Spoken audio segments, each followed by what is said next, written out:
Hello, welcome to Kush News, the newscast of the African diaspora. I'm your anchor, Ochanda, daily bringing you the top stories from Africa and the Caribbean. Let's take a look at today's news on Wednesday, May 29th, 2024.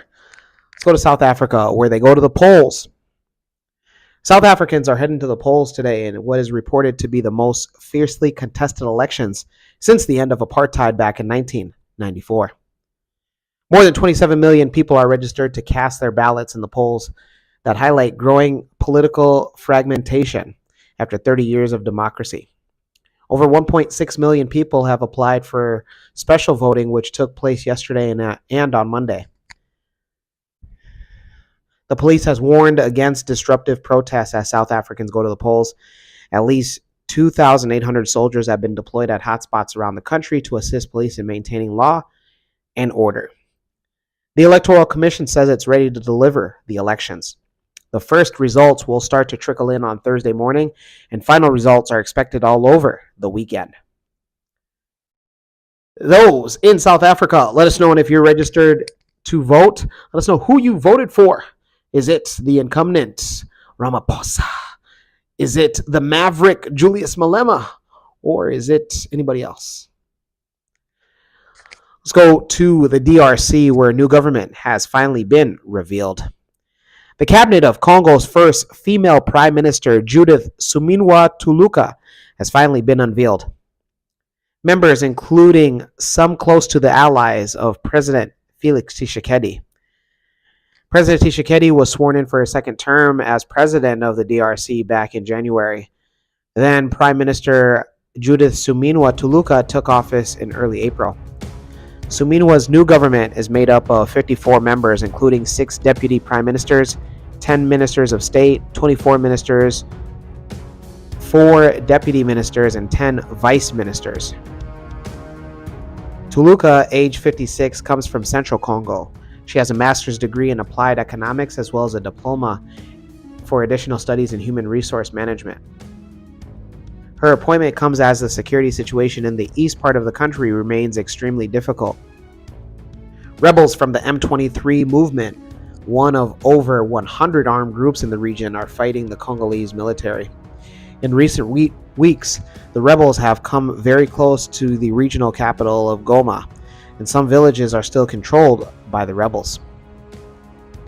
Those in Congo, let us know your thoughts on the Prime Minister finally revealing a government a little over a month after she got assigned. Congratulations to Suminwa Tuluka.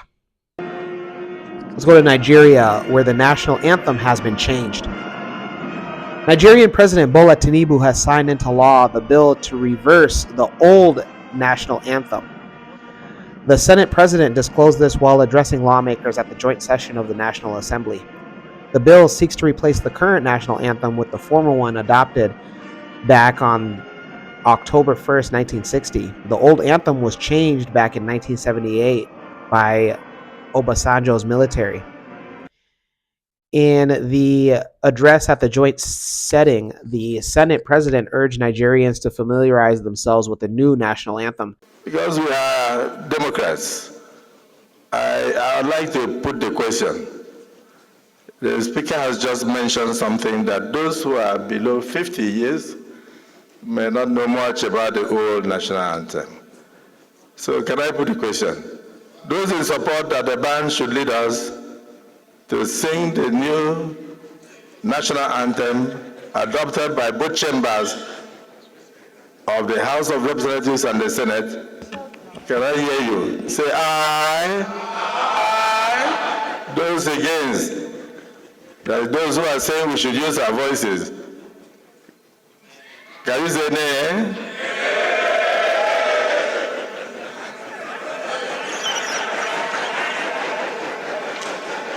Okay. As Democrats, the ayes have it. So may we now rise for the national anthem. Obasanjo's military. In the address at the joint setting, the Senate President urged Nigerians to familiarize themselves with the new national anthem. The new national anthem was sung upon President Tinubu's arrival in the House chamber for the joint session. The Senate passed the bill on Tuesday while the House of Representatives passed it on Thursday. The Senate president urged Nigerians to see themselves as brothers and spread the brotherhood spirit among one another. Those in Nigeria. Wow, you guys have a new national anthem. This entire time I thought that Burner Boy's we don't cast last last. We don't cast last. Now everybody go to breakfast. No, I joke, but let us know on your thoughts on the old national anthem being the new one. Let us know on if you are going to be singing that with your whole heart. Let me ask Prime Minister. Let's go to the Caribbean and end it there. We go to Barbados, where the Prime Minister asked for more involvement. Barbados Prime Minister Mia Mottley says the current practice of international reviews of small island developing states every 5 to 10 years is quote-unquote inadequate, and called for a more frequent assembly for the heads along with the establishment of a more government structure. No longer in its infancy, but indeed a mature instrument today, our current agenda recognizes the urgency and the necessity of resilient prosperity for SIDS. Barbados therefore looks forward to the adoption of the Antigua and Barbuda Agenda for Small Island Developing States, commonly known, I'm told, as ABAS, a renewed declaration for resilient prosperity.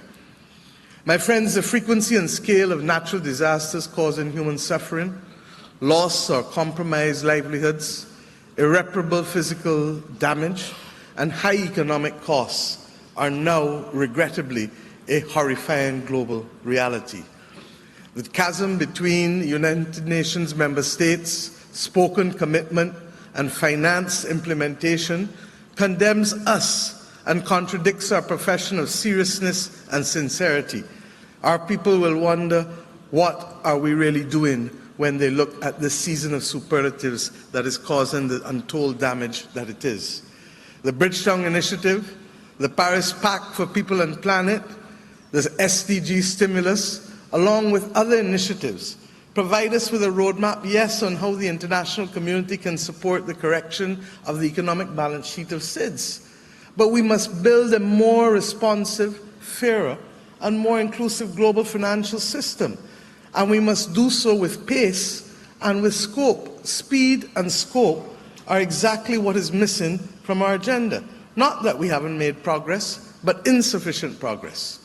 The Bridgetown Initiative, version 3.0, which we launched today for consultation later today, urges consideration of a global solidarity levy for people per planet, and also allows us to be able to reflect on where these levies can come with the least damage and the least burden on people, whether it is on fossil fuels, windfall profits, whether it is on international financial transactions, or emissions from shipping and aviation that are intended all to be able to allow us to do the financing of global public goods, first and foremost climate, but beyond climate. Addressing the 4th International Conference on SIDS, Motley said Barbados was looking forward to the adoption of ABAS, standing for the Antigua and Barbuda Agenda for Small Island Developing States. She described as a renewed declaration for resilient prosperity. She told the conference that the frequency and scale of natural disasters causing human suffering, loss of compromised livelihoods, and irreparable physical damage and high economic costs are now a horrifying global reality. Motley said that between the United Nations member states, it condemns us and contradicts our professions of seriousness and sincerity. She says that the Bridgetown Initiative and the Paris Pact for People and Planet, along with other initiatives, provide a roadmap on how the international community can support the correction of the economic balance sheet of SIDS. The conference, which ends tomorrow, is aimed at assessing the ability of SIDS to achieve a sustainable development, including the 2030 Agenda of Development Goals. Those in Barbados, let us know on if you agree with the Prime Minister that more frequent meetings of heads should be done. When we come back, we'll have today's African proverb of the day. Don't go anywhere.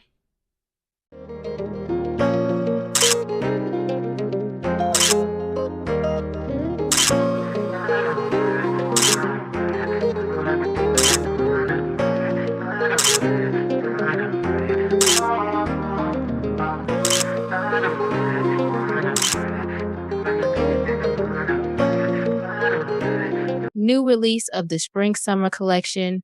Visit www.mccadero.com.